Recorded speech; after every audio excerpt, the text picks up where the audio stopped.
Now, Carol Danvers is great as Miss Marvel, great as Captain Marvel, but as a Phoenix, still remains to be seen. Support this comic book series by visiting your LCS.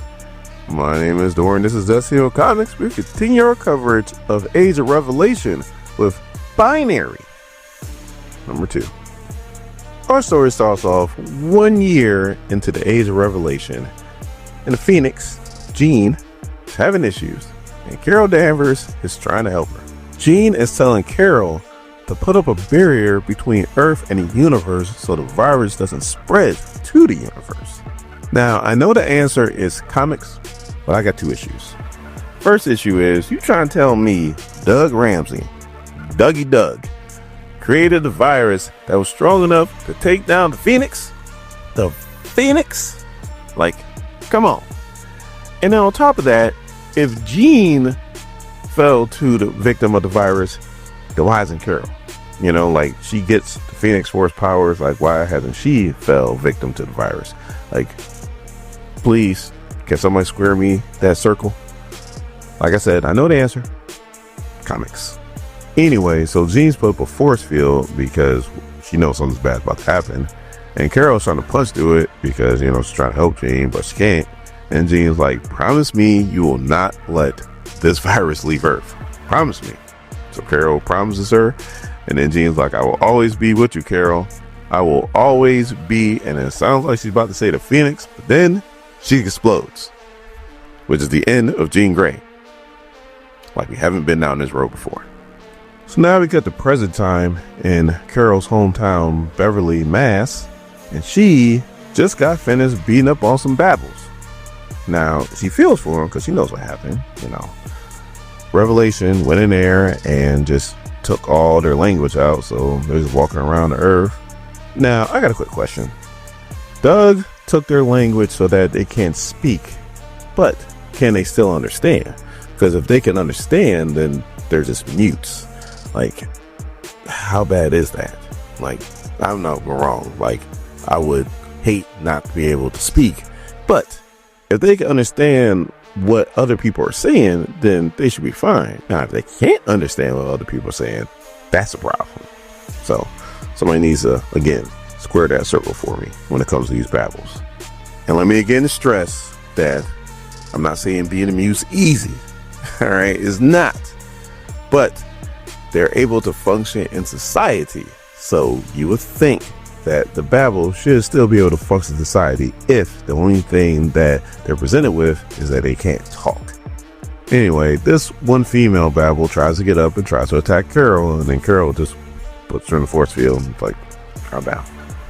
But then we cut elsewhere where we have our boy who is working for, looked like it was Jean, but I think it's somebody else. And I think most people know who that somebody else is, but we'll get to that here soon.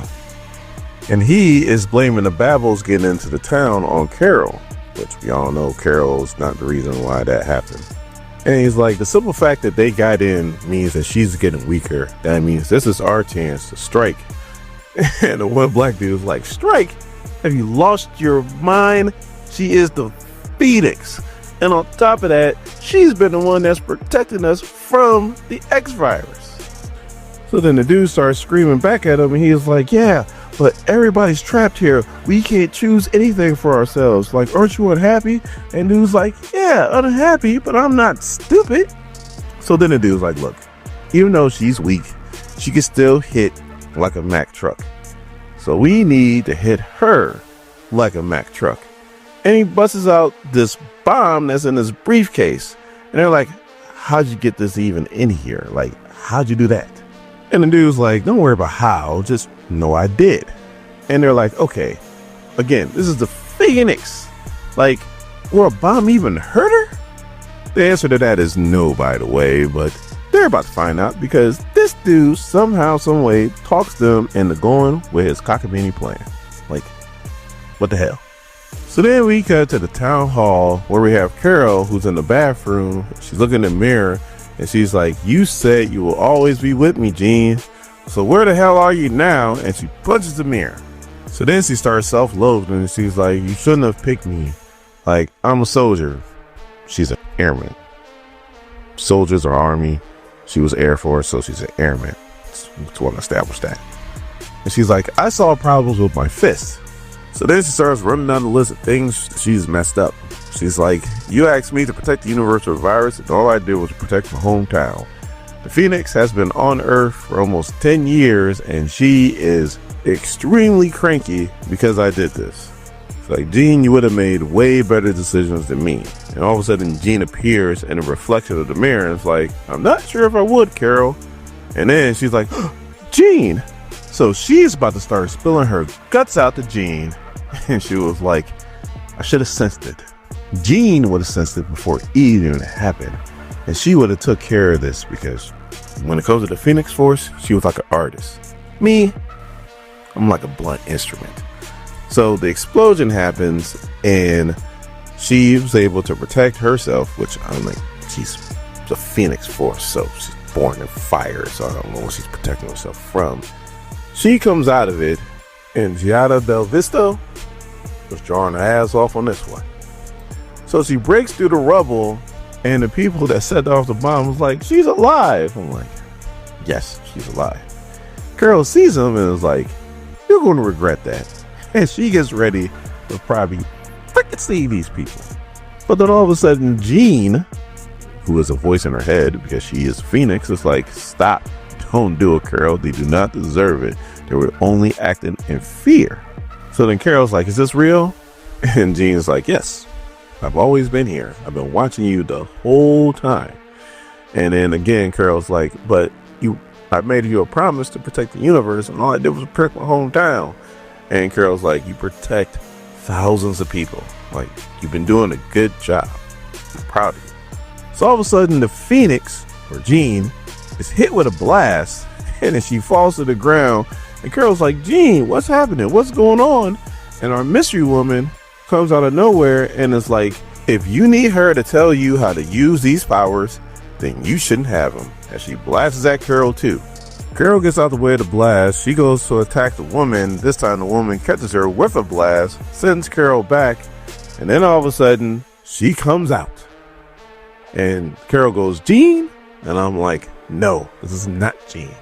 This is Madeline Pryor. Now, Amazing X-Men #2, Darkchild brought up how Scott abandoned his wife and child. That was Madeline and Cable. And Bill the Gagan, that's the best I could do. If I mispronounce it, I apologize.